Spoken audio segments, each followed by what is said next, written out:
Well, it's winter break 2024 and time to get away from the cold Midwest to someplace warm. Now you're probably wondering how that makes any sense when I'm literally flying to Detroit. Well, we're actually headed back to Hawaii after 8 years, but this is just the first leg of the journey. It's a quick 40-minute flight from Indianapolis on Delta 737-800, so I'm glad you're joining me, and let's get right to it.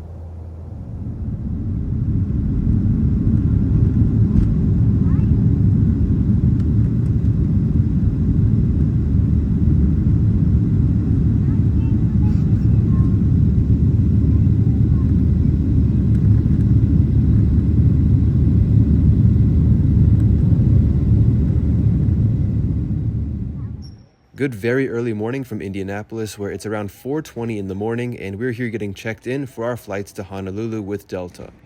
Now, despite having checked in online, we still had to drop our one checked bag, which was $35, and I also decided to print the physical boarding passes in the meantime. It's my first time flying from Indianapolis in 8 years, somehow. Indy is the closest major airport to where I live, and I used to fly quite frequently from here when I was younger. In fact, almost all of my childhood trips to Hawaii with American and Northwest Airlines began from this airport. Now, what's amazing is that for the past 12 consecutive years, Indianapolis Airport has been named the best airport in North America by Airports Council International. That's a big deal, and Indy really is a nice, clean, modern, and easy airport to fly from. Now, it is indeed an international airport, though currently the only year-round international route is with Southwest to Cancun.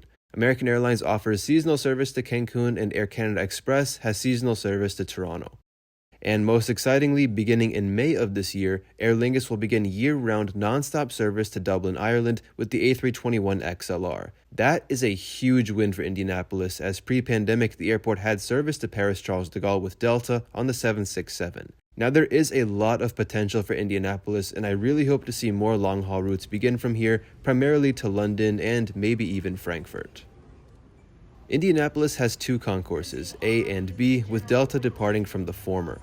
I don't know what it was about today's flight, but this was by far one of the slowest boarding and later deplaning experiences I've ever had for a domestic flight.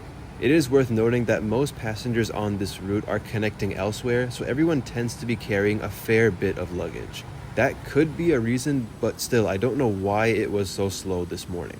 Also worth mentioning, this is my first flight on a Delta 737, and 23-year-old November 3751 Bravo will be flying us up to Detroit. Delta 737-800 seats 160 passengers with 16 seats in first class, 36 in Comfort Plus, and 108 in main cabin. This morning I'm in 22F, and you'll notice that these are the older seats you'll find on Delta's mainline fleet. I've covered this cabin before on the 757, but these seats come with a smaller touchscreen monitor that, unlike the newer ones, can actually be tilted for better viewing.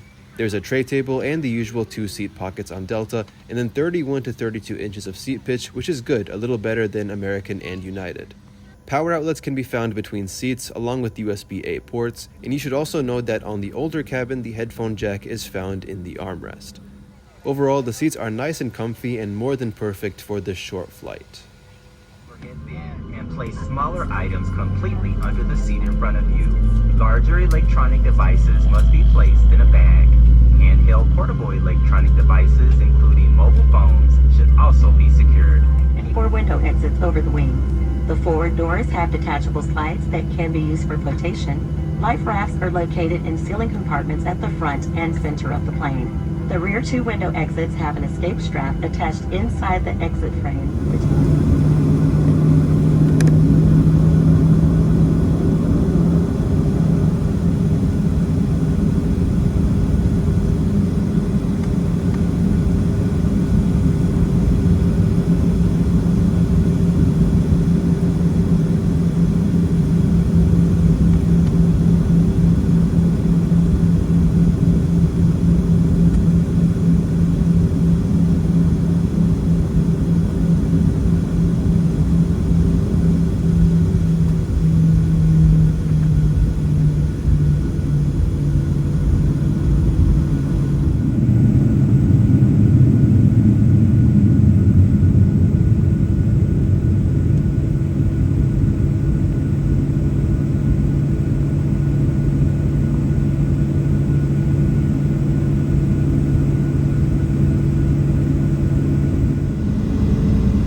Now, despite their age, the screens on this aircraft worked really well. They were responsive, and content-wise, Delta Studio has a lot of stuff to watch. On this flight at least, I really only played the flight information tab, but it was a little concerning to see that our total flight time was 16.5 hours.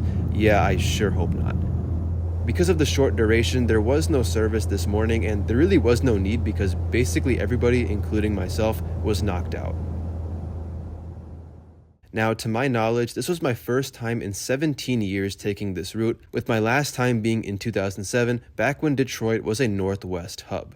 Of course, back then, the flight I took was operated by a DC-940. Our approach into Detroit brought us in from the southwest for landing on runway 4 right. Now, I was totally knocked out by this time and only woke up right on touchdown, so I apologize in advance for not covering the full landing.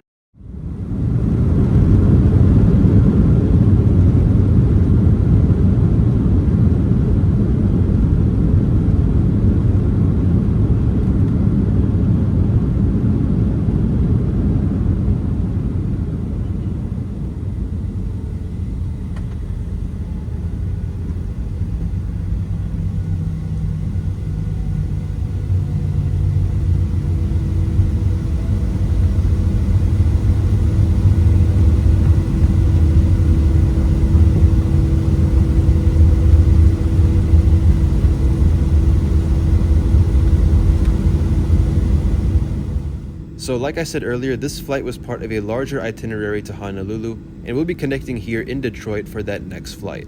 But this flight up from Indianapolis was fine. Not many comments anyway because I was asleep the whole time.